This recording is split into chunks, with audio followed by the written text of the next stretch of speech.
everyone. Welcome again to another kinky movie discussion with Tammy, Joe, and Peter. Tonight we're going to be looking at the 2017 lesbian comedy S&M Sally. Let me give you a little bit of background about that, but first up, let's introduce ourselves. I'm TammyJo Eckhart.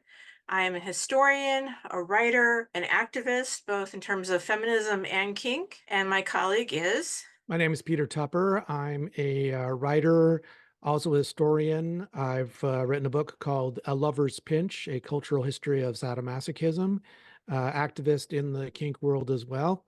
And I'm working on a book about kink in mainstream media. I mean, you might use some of the things we say in your book, maybe. Quite likely. All right, so let me give you a little bit of background for this movie. It's called S&M Sally, and the story is basically what lengths will people go to impress other people and to prove themselves to new and potential partners. That's kind of the basic summary, I'd say. There are two stories, actually. So the A story is about a lesbian couple, Jill, who is the more experienced BDSM person, and Jamie, who finds out about the kink and decides she has to know everything about it, even though it really scares her, until it doesn't.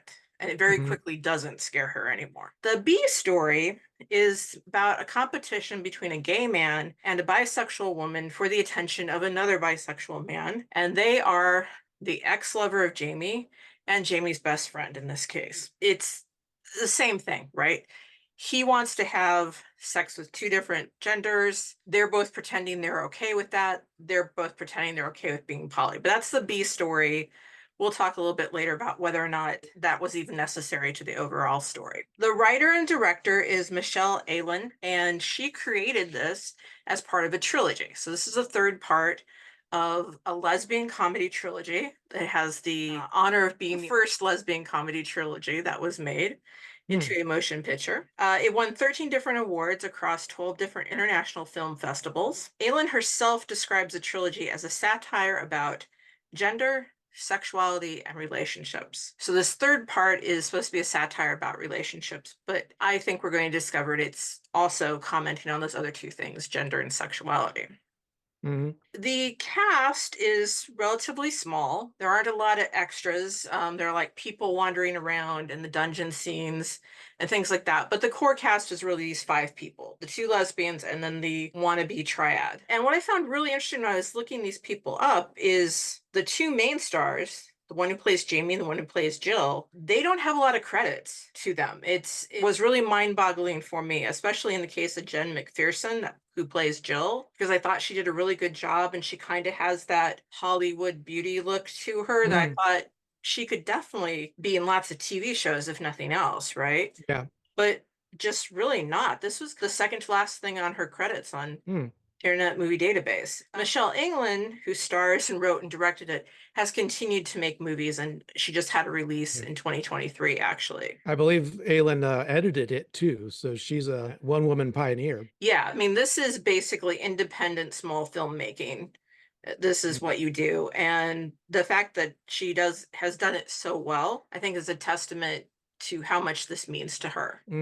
The other 3 main characters of them, Adrian Gonzalez, who plays Sebastian, who's this bisexual man that the other 2 are competing over, he has the most credits. He has like a ton of credits. So when I was looking at him going, I've seen you before. That's probably because I have, because he has just so many credits. I wanted to know, first of all, have you seen the other 2 movies in this trilogy? So the first one's called Butch Jamie, came out in 2007. And the other one's called Heterosexual Jill and came out in 2014. Have you seen them? I have not.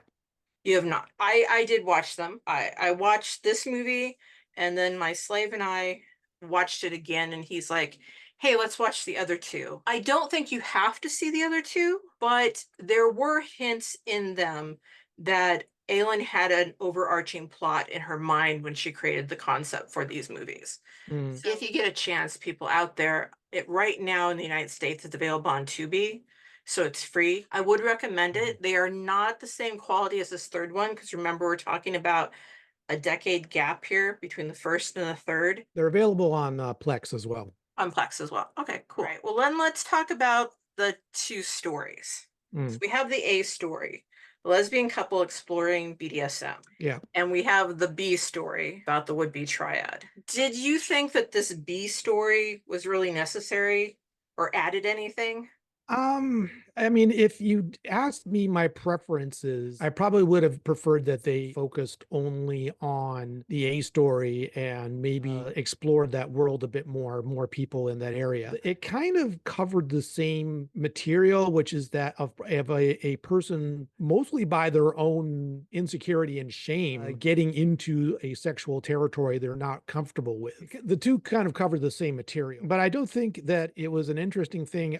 This is the second movie we've talked about that is primarily about a lesbian relationship. The first was Duke of Burgundy. This is also interesting because Jamie, as played by Michelle Allen, the creator of this, is a butch, is unapologetically butch, and is a kind of person you rarely see in mainstream media. I think that's an important thing, and that's probably why Allen produced this with money from Kickstarter and things like that. So I have to commend her for putting something out that probably would not have gotten very far in the mainstream. I mean, this is obviously a comedy, so it's comedy is by one theory fundamentally about discomfort. The David plot line and the Jamie plot line are both about people who are uncomfortable with the new sexual frontiers their partners are offering them and how they deal with that discomfort.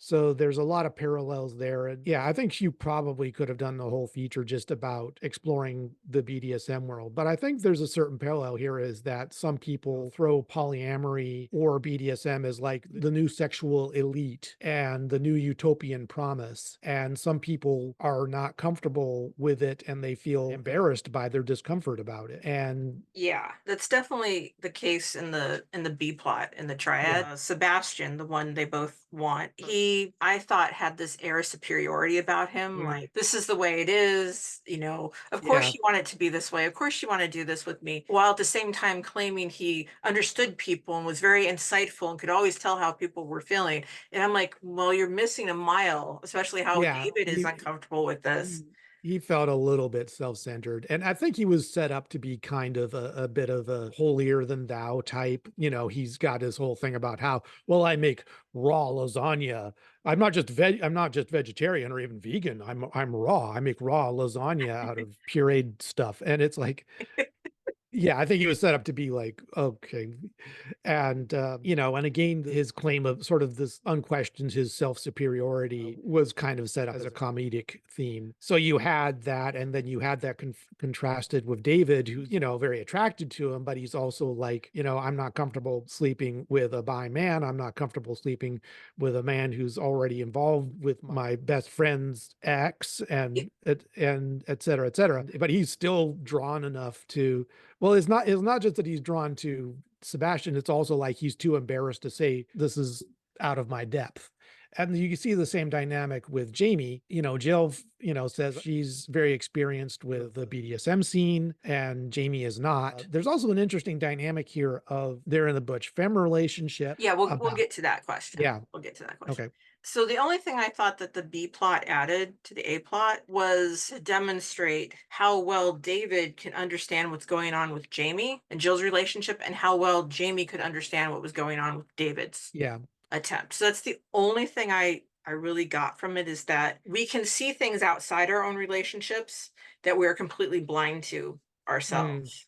So Um, so Jamie and David are in the same are similar situation, but they both see each other's problems quite clearly, but not their own. we're not going to necessarily look at these questions in the order that they happen in the movie because I think some of the questions are more overarching. What is Jamie afraid of that conflicts constantly in this relationship with Jill? Not just in terms of the kink, but just in terms of being a couple. I think it's basically just insecurity. She's afraid of being left, and she feels that Jill is a cooler person who's had more sexual adventures than her and might, leave her. And that's what's I think at least one major motivation for Jamie looking at kink, that if she says no to this, then Jill's going to leave her. So a fear of abandonment. Yeah.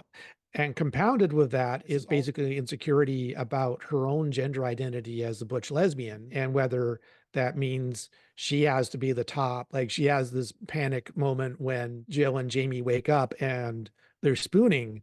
But horrors, Jamie is the little spoon Yeah. and sets off some kind of insecurity in her. And that's so I think that's when they go into it. Who's going to be the top, the bottom, the dom, the sub when they go in? I think that Jill is relatively comfortable switching. It's Jamie when she tries doming, I think she kind of overcompensates, but I think it's also a process of her figuring out her role in the kink world because we do see her definitely enjoying some scenes where she's on the bottom. Yeah.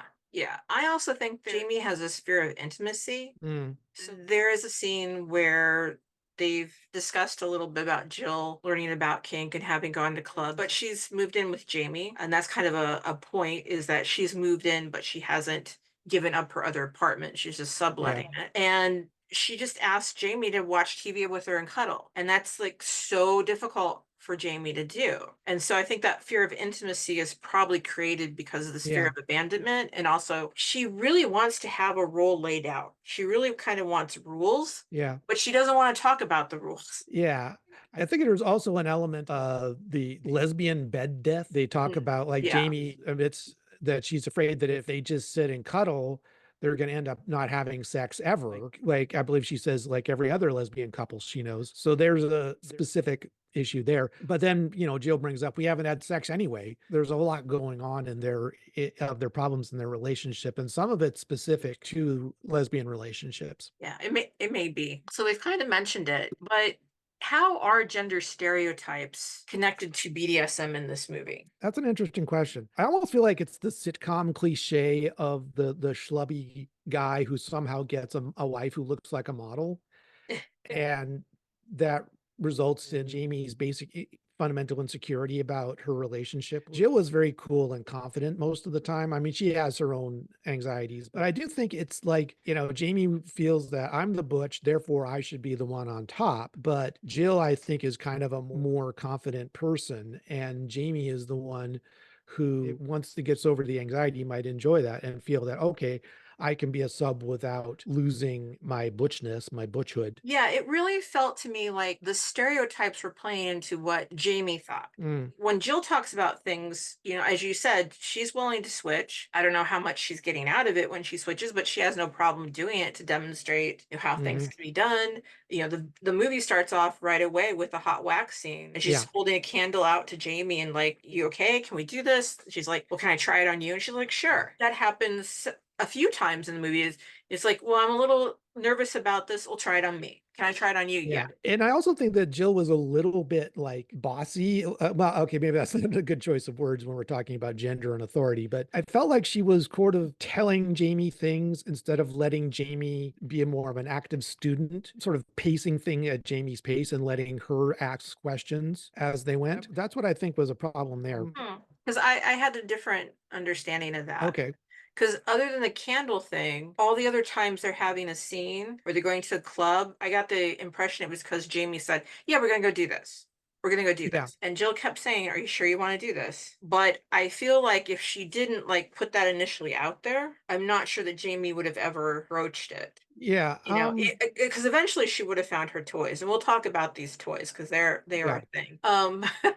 But I felt a lot of times when we saw people in dominant or top roles in the club, most of them, at least the ones who had speaking roles, were feminine presenting. yeah, Right? We that's a saw good point. several masculine presenting people doing floggings and saran wrapping and things like that off to the side, but they weren't speaking characters. Yeah, And uh, so it was really strange that Jamie, even after going to this club, just cannot let go of that idea that if she's the yeah, butch, she has to be in control, which is where the movie's name come from. She does some research on her own and she decides she's going to have like a different name. yeah. And it's going to be Sally. And then at one point in the movie, someone says, "Oh, it's SM Sally," and Yeah, yeah. That's something I noticed when they were going into the club for the first time. We got the shot of them coming in side by side, and then we sort of shots of, I guess, Jamie's POV looking at these different scenes going on around them.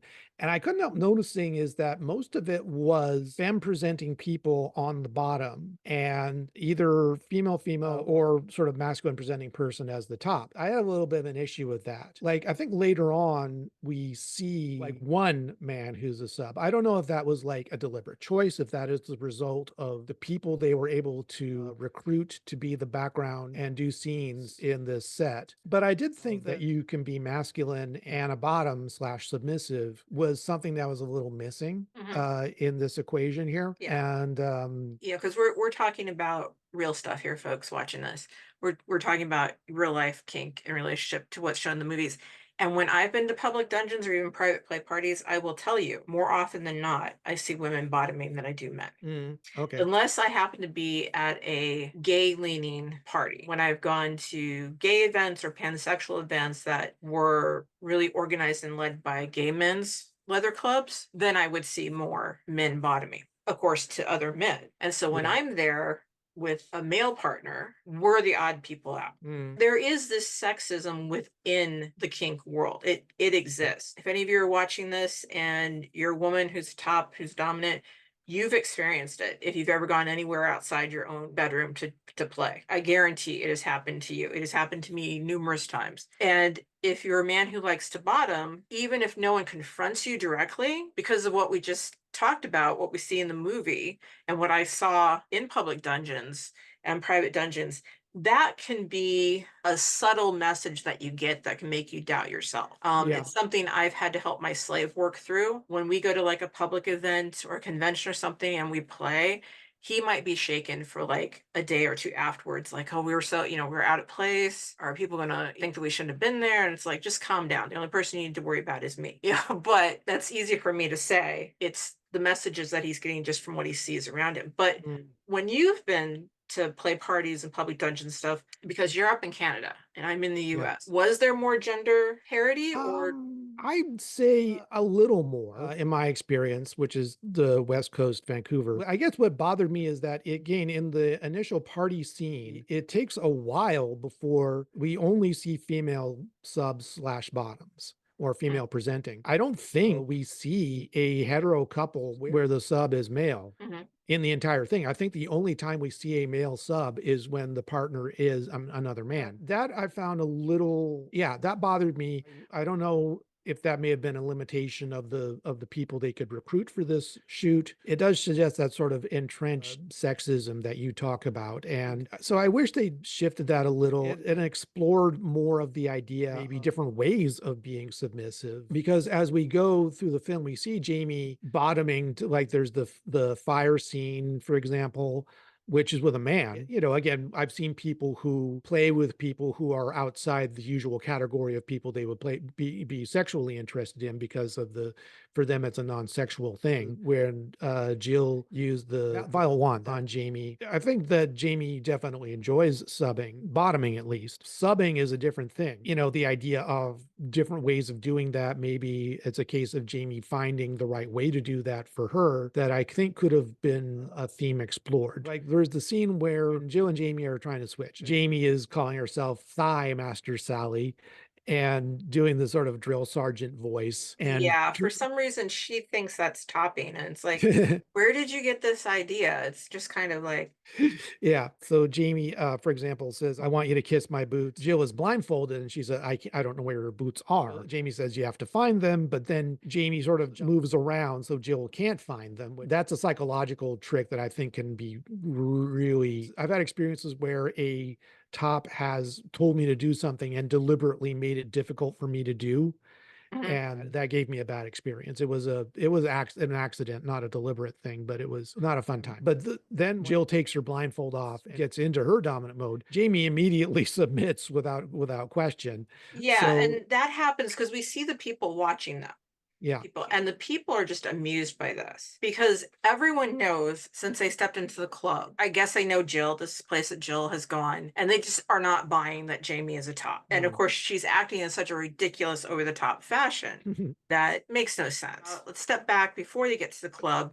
Jill has this toy collection that she seems to keep in a huge bag. This toy collection had things which I recognized and things which I went, what the F? It's like, why would you have, which is basically a pancake turner in your collection when you have a perfectly good paddle? On the other hand, there is a paint stirrer, which is an easy pervertible to have. Did this toy collection, what did you think of it? To paraphrase Hunter S. Thompson, is that once you start a serious toy collection, the temptation is to take it as far as you can. Yeah. So I think some people just really like accumulating gear and they'll have a story for each little piece.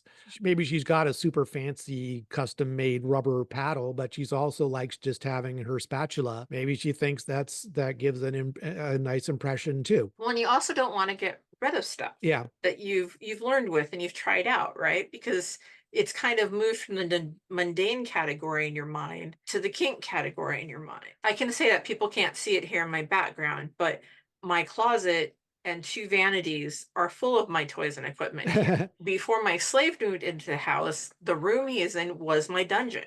And so I had all this stuff in there and stuff on the walls and things, but a physical dungeon or a boy, physical dungeon, well, boy wins. I mean, that's just the way it's gonna go. Or the girl, if I had a girl, the girl would win too. So the toys were, I mean, there was some interesting picks in there. It didn't feel like the coherent collection of someone who really understood what they were interested in to me. Mm. It was so varied. It still felt like it was at that stage of I'm just trying everything, and everything I'm trying, I'm going to hold on to. Well, maybe she was showing them to Jamie, and it's even if the stuff that's not her go-to equipment, her backup bag, to show Jamie to say, which of this appeals to you or interests you? What I found a little odd is that did Jill give Jamie carte blanche to just go through all of that whenever she wanted? I don't know if she like explicitly gave her permission, but she certainly knows that she's doing it Yeah, because there comes a point where she's added a corset and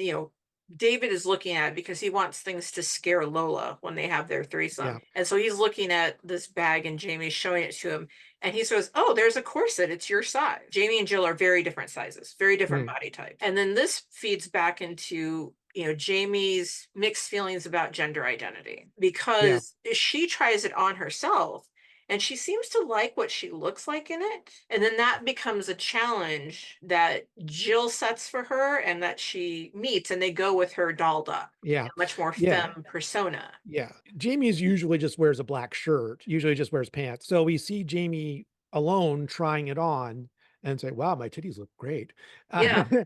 And Jill comes in, sees her trying it on. They go to the club again. And this time, Jamie is done like stockings, corset, makeup, high heels. And you can tell she's not used to walking in high heels, Yeah. sort of, kind of. It's It's certainly not it's what, it's not what she's used to, yes. but it does play into the first movie a little bit. Because in the first movie, to be around other people and to be professional as an actress, she femmes herself up, Mm, which of course means that she's not comfortable. And it isn't until she's just herself that she gets movie roles. Unfortunately, they're playing masculine characters. So she has to pretend to be a man in mm, these roles. So if the movies are connected, and they are in this trilogy, I like that it went back to it and said, you know what? You can do this to feel good. You don't have to do it because society says a woman should look this way. Because you're going into a space that society would probably either choose to ignore or say you shouldn't go to at all. And so, in that sense, wearing that outfit is kind of freeing. And I noticed when she entered the club that time, smile on her face, looking around, much more relaxed, with her shoulders and everything. She just seemed more open to things. yeah, I honestly thought she'd be more embarrassed at that moment, to Yeah, just yeah, maybe doing that kind of just opened her up a little bit, or she might have felt that it was another persona. yeah, This is how this person would be act, maybe. yeah. It gets kind of into the question I was thinking about because I always have to talk about the male gaze. Mhm. So Jill is conventionally femme pretty. There's a number of shots that sort of emphasize that. And maybe this says something about Michelle Allan herself is that we don't get shots of why Jill is attracted to Jamie. There's sort of a missing aesthetic here. Like I noticed that I was paying attention to the outfits that Jamie wore through, and she tries different things. Like the first time it's just a plain black shirt. Then she wears this white shirt that's designed to look like a muscular male torso tuxedo with a black vest over that and a cap. Then she tries like a black shirt with a silver tie and things like that. So she's Yeah, like trying different the looks. tuxedo t-shirt. Yeah, I think they could have emphasized that more, that Jamie could find a look that works for her. And I want to be in the head of Jill looking at Jamie with desire. Mhm. I mean, I remember like there was that lesbian magazine On Our Backs. I Uh-huh. think that started in the 80s, and they ran photo pictorial on a butch woman in one of the early issues. You know, all the cliches of pinup and softcore porn photography is all about looking at the female body in a certain way. They were trying to work out how to shoot a butch woman in an attractive way, and they didn't really know how. People literally wrote into the magazine asking if this was pictorial was supposed to be a joke. Yeah, So, yeah. so I wish that they had taken a chance to set up Jamie as an object of desire and why somebody would pick Jamie. So we mentioned before that we've each been to, private dungeons and public dungeons. So let's talk a little bit more about this dungeon that Jill takes Mhm. Jamie to. The first thing I want to say is for a dungeon in LA, this seemed really small. So it made me Mhm. think that this was like a small organization's play space, not Yeah. like a public dungeon like the ones I went to in New York City. So that raised some interesting questions for me because we already mentioned we see man on man action, but not a lot of it. We see woman on women action and we see men on women action. In a city like LA, surely there are lesbian only kink organizations that would have a play space or at least parties, right? Mhm. So why do you think Jill picked this particular space? I took that as part the budgetary limitations Michelle Allen was working under, and she could probably not afford a huge space with a ton of extras. When we watched Bound, they were not working on a huge budget there either, so they had a relatively small space to work with, not a huge number of people on camera at any time. I, took that as a bit of artistic license. My fear, I mean, I haven't looked into this in detail, but I mean, we were lucky enough to go to the Vault and the Hellfire and places like that when we were in New York. Those places are all gone now. Yeah. I've never been to the scene in LA. I've been to the Citadel in San Francisco. I'm not even sure that's still operative. It may be that the giant SM club is a thing of the past. But again, I saw it mainly as a matter of the budgetary limitations. I also thought that it was good that we had, I mean, I know I had reservations about the absence of male submissives, but I did think we had a good variety of ages, of body types, of gender expressions at work there. So I think that was pretty good. We saw some flogging, suspension. We mentioned Fireplay. fire play, electricity play. There was a mention of a vac bed, There's but the we didn't actually. mummification. The person was Yeah, mummified with saran wrap. yeah, we had a vac bed, but we didn't actually see it, Yeah. which is a shame. I thought that was pretty good in terms of what they were able to do with what they had. It felt possible. It felt like Mm, a thing that a small organization might be able to yeah. pool their resources and have, including the kitchen area with the snacks.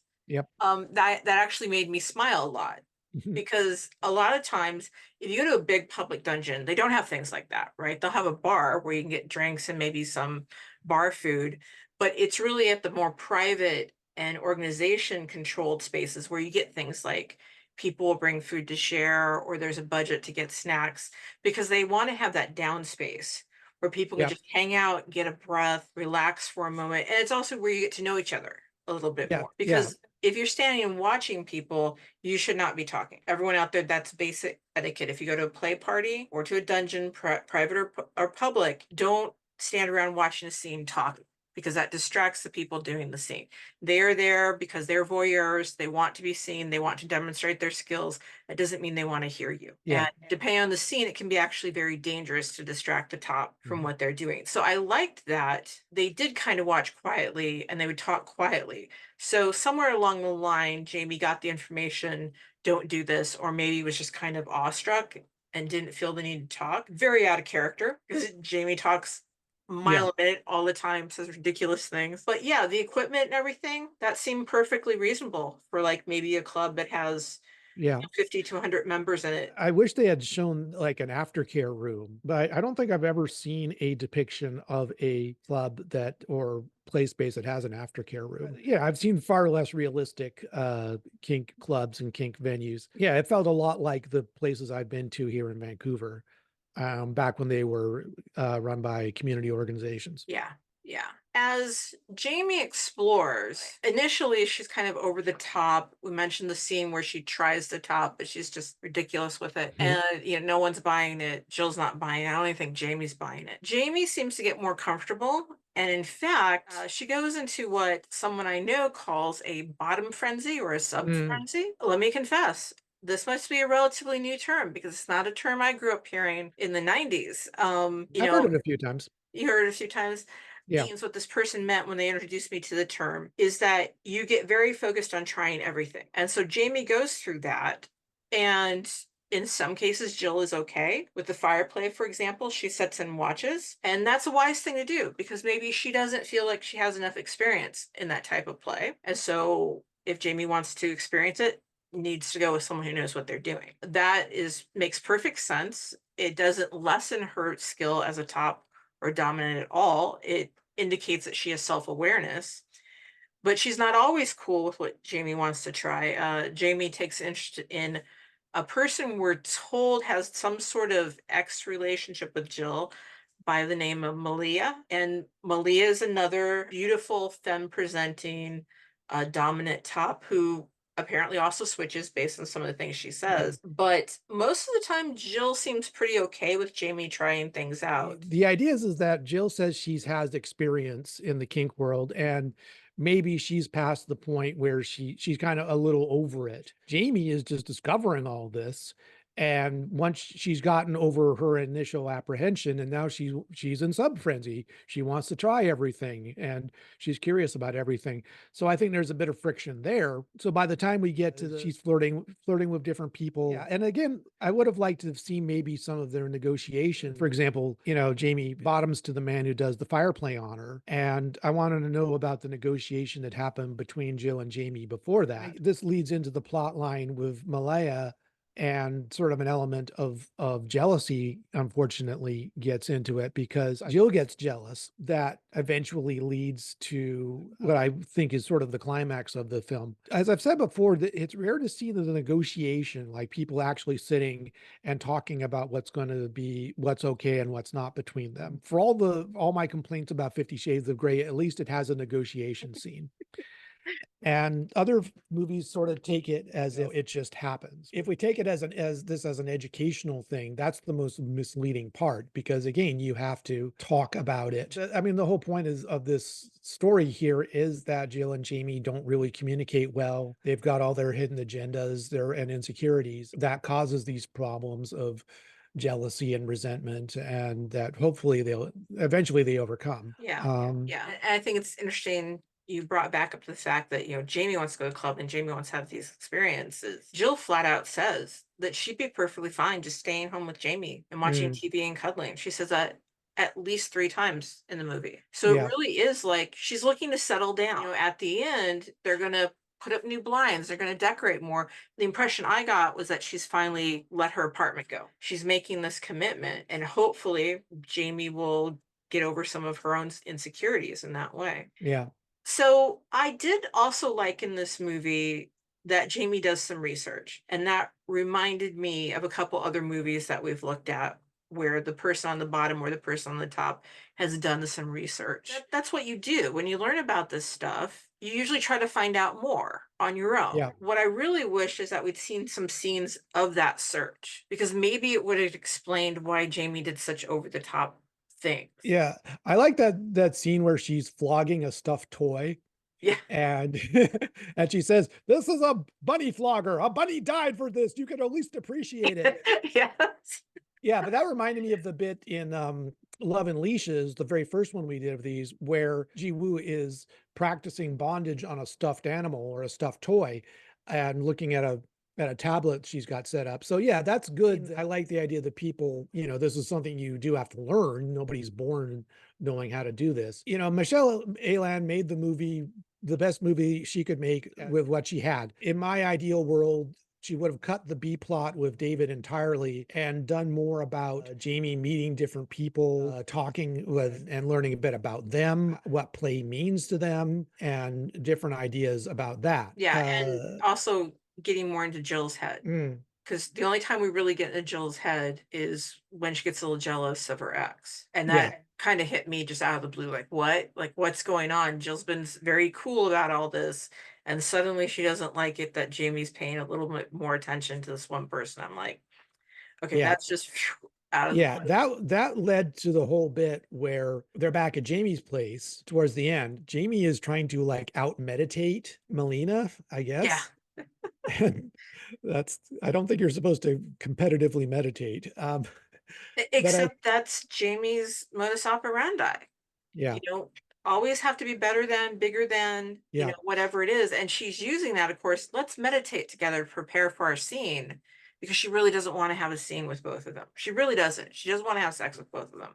I don't think Polly, in terms of sex, is in Jamie's wheelhouse. yeah. I mean, they end up with a point where Malia tries to dominate Jamie. Jill and Malia literally ping-ponging Jamie back and forth between them, who's going to lick her boots. And finally, Jill puts her foot down, has Jamie put Malia out of the house, and then comes back. Jill pushes Jamie down on the bed, starts tying her up, and she seems genuinely angry. And that's when Jamie finally speaks up and says, that's a really fucked up thing to say. Like you said, I could see other people, and now you're angry about it. Yeah, and Um, actually stops what's happening. yeah, yeah. Um, I think that was an important point for Jamie to finally call. I'm not doing this. He doesn't actually safe word, but that's kind of the idea. Yeah, and I was happy that the character of Jill stopped Yes. and timed her, and because she was dealing on an emotional level. And this is, one of the things when you start doing S&M or bondage, you do need to be careful of your emotional state. Because if you're the person on top, if you let your emotions get out of control, especially negative emotions like jealousy or anger, it can cause a mishap in the scene that could do physical or emotional damage to both of you, frankly. I think that was important to show, but without those early negotiation scenes, I felt like it kind of lacked a bit. Yeah. Yeah. But We don't, we, yeah, we see Jamie talking to Malia and Malia talking about how she does sharp stuff, needles, but we don't get a sense of like, is this okay? Have Jamie and Jill talked about? Is it okay for Jamie to play with other people within what limits? I wish there'd been a scene with them talking about that. We saw them in the car on the way to the club at the beginning talking about stuff, but again, it's like most of that was about Jamie's insecurities and things like that, and Jill giving her multiple opportunities to back out and her not taking them. yeah, So yeah, and that's and when the club, it's yes, like, can I go do this? Are you okay yeah, if I do this? So it's like a yes, very quick sort of check-in negotiation, which does happen in yeah, real life. It may yeah. not be the ideal, but that's how things Yeah, happen. there's the ideal and there's sort of the practice. There's theory and there's practice. So people can evolve, not everybody gets into the scene for the ideal reason. Yeah, Um, yeah, some people maybe they get into it because they need the money or because they don't want to look uncool in front of their friends. That's realistic. Maybe some of them actually do get more involved into it. Jill and Jamie's relationship groping towards a better understanding and trust with each other through all this. yeah. And that realism Mm, within the confines of it's a movie, it's a comedy. That sense of I can see people doing that. I've known people yeah, doing that. This is unfortunately how people do this. Especially if they're struggling in other parts of their relationship. That is why I would recommend this movie yeah, because it felt more honest than, let's say, a highly stylized My Matrice. yes, I think the other one was just called Matrice, right? The one with Claude Depardieu. yeah, Those were so stylized that it was hard for me to believe that this was possible. These sorts of characters would get together. And Duke of Burgundy, don't even get me started on, that was like, what is going on? What sort of yeah. fantasy realm are we in? But this was a lot more down to earth. And I could believe people like this would be together and would try this stuff and would struggle with it. Would Yeah, you recommend it? I would too. I think it comes from a fresh perspective. Again, it's one of the more realistic depictions of the BDSM culture I've seen in film and television. I don't know how much of this is like Michelle Alan's actual experience, but it has the ring of truth to it. I do Yeah. have one question. Mhm. Why does Jamie's bedroom have what appears to be vinyl siding on the inside? My guess would be, because I actually have seen this inside houses, what you're dealing with is there was an addition to the house. Do not want to waste the money on making the new interior walls look like an indoor wall. That is what I'm Okay. guessing is happening. This is the same house, by the way, in the second movie, Mm. but not in the first. Yeah, this is definitely a diamond in the rough, in Yeah, my yeah, opinion. and there's no real nudity in this. There's Yeah, sex that's acts. There's yeah. an implied sex going on, but we don't really see anything. Yeah, we see Jamie from behind with her top off, but that's about it. I was a Yeah, little surprised they didn't go for at least, some nudity, but it works. yeah, it probably allows them to get into a lot more festivals and stuff, which is what this Mm, sort of movie I think is really designed to be shown at festivals. They yeah. probably don't feel like they have a shot to get into theaters until they've gone to festivals and win. And as I mentioned, this won quite a few. Well, but I do think it's worth seeing for what it says about kink, what it says about relationships. Yeah, thanks for bringing it to my attention. Yeah, and if anyone out there is thinking of making a movie, give Jen McPherson some more work, people. She did a good job.